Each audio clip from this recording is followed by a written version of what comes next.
This is a story of a war hero. I knew of rebel forces standing on the front lines, hands clutching metal, they awaited the signs. When their fingers pulled the triggers, it made the movement bigger. Subtracting ammunition in addition to the wounds meant decisions of submissions by the weaker of platoons. So the newspapers read the end of the war, but the printings and the clippings aren't depicting the gore. Cause the battlefield is smoking, stained blood red, where thousands of uniformed soldiers lay dead.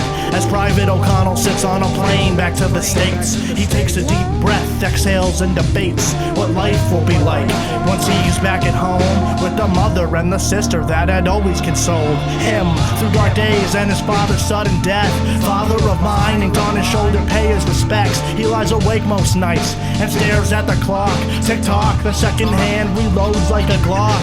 The minutes never seem to turn into the hours. The hours only seem to eat away and devour the man that held his best friend's head in his lap and cried out for the doctor to come ASAP. But when the doctor arrived on the scene, there was no need for morphine, and he pronounced the man dead. No time for goodbyes, the enemy's still up ahead. A murderer in the second degree. He convinces himself it was for his country. He shuts his eyes, but all he can hear is the screams. This wasn't his vision of the post-war dreams. The weight he once carried on his back is now in his soul. He's constantly haunted by the lives that he stole.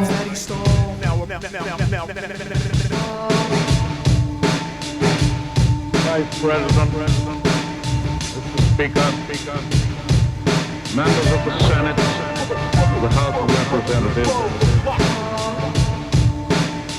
United States of America was suddenly and deliberately attacked. The United States was at peace with that nation.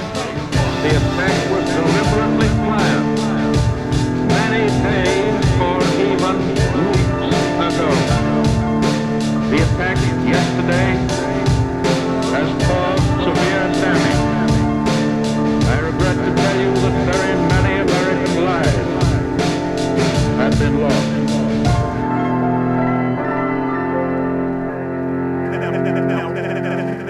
Everywhere he goes, neighbors wanna shake hands, tell him they're proud and he's one hell of a man. They don't understand, he's no role model.